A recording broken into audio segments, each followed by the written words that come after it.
APC hoodlums vandalized shops in Osun capital, Osogbo over traders' alleged refusal to vote for Governor Oyetola.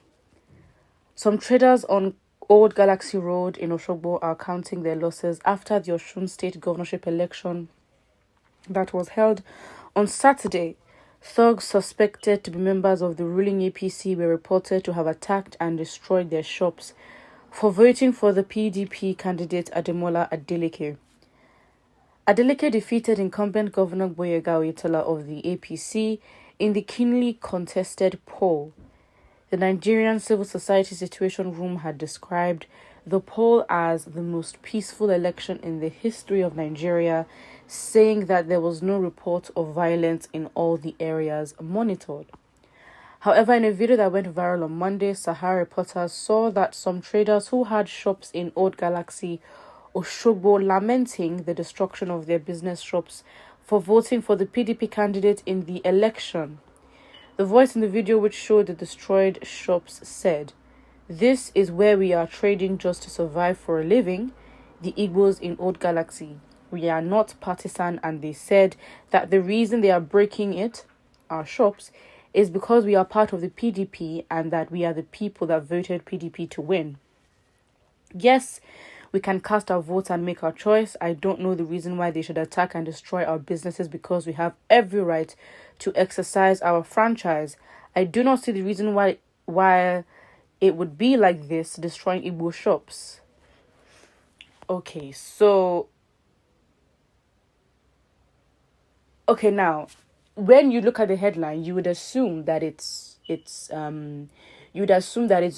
traders. And now reading it, you find that it's specifically Igbo traders.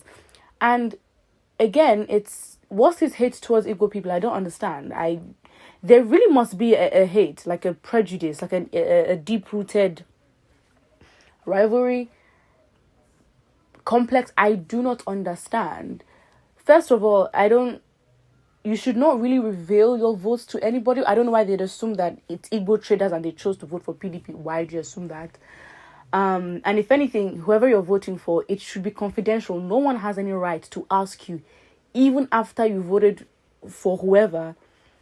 You're not allowed to. You have a right not to say it, and you cannot force anybody to tell you who. You cannot force anybody to tell you who they voted for. That is illegal. As far as I know, you do not do that. If somebody decides to keep who they voted for private, then that's what it is. I mean, you don't know if they voted for the other smaller parties, which, those parties constituted for about 800,000 votes. So you never really know where their vote went. But anyways, apart from having clashes online, which, people for some reason, where is Deji Adeyanju, talking about violence? Because it seems as though they only talk about bullying and violence online, where you don't even know who's behind your screen. And now these are kind of issues we should be focusing on, because first of all, it is already bad for anyone to attack people's businesses for whatever reason, and then given that we're in the context of the elections, fine, they don't support who you are, and then we now discover that not only are you attacking these traders happen to be Igbo. Now, what does that say? In whose defense? What are we talking about? So those that are talking, now this, you would say, are opposition. So APC supporters, well, you can say Tinubu supporters being violent. Isn't this more of a stronger argument to claim that the supporters are actually being violent rather than the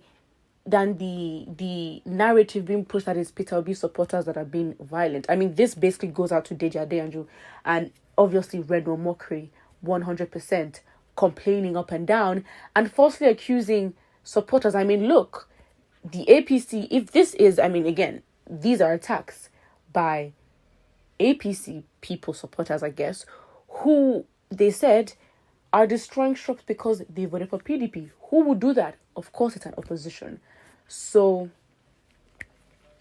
it's giving hatred, it's giving discrimination, because are you trying to say that they are not Yoruba people who must have voted for PDP?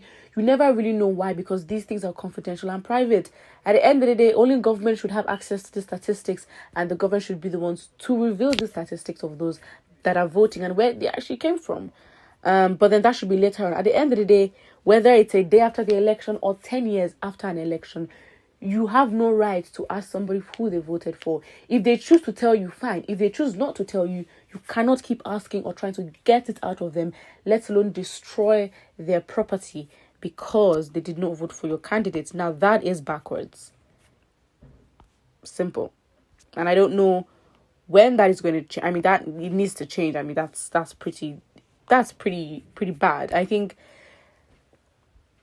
this should be alarming and worrying for us because, I mean, for everyone, for every Nigerian, because if this is the reactions that is going to happen, I mean, of course, the Nigerian Civil Society did say that this is the most peaceful election in Nigeria's history, which I don't really know if you can verify that. But would you say it's peaceful because it's not just during the elections that matter? Post-election attitude or post-election atmosphere, you'd say, also matters. And so I think we should be worried because everyone was keen. I mean, this is the first time basically we would see these top parties, APC, PDP, and Labour Party interact in a competitive way, given all the talks, given all the tension, given all the suspense of them interacting and, throwing certain phrases at each other. So these elections where, everyone was interested because it's the first time we'd actually see these parties compete. And for the fact that violence and not even just violence that is majorly towards Igbo traders. Now, this is a problem because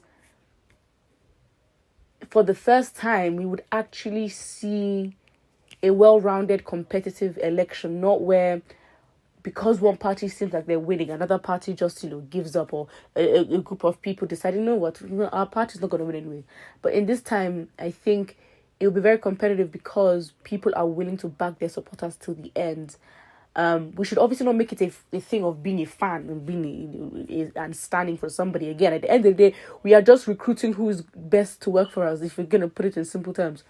But we should, give the side eye, and we should be very careful and be very worried because if this is the reaction that we're going to get out of a state election, the presidential election, how campaigns are going to be. Campaigns, I mean, it's safe to predict that campaigns will be very, very rough, very dirty, and very nasty.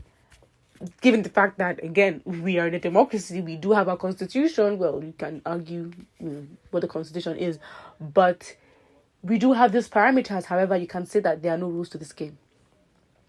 Put what you think about this in the comment section below, and don't forget to like and subscribe.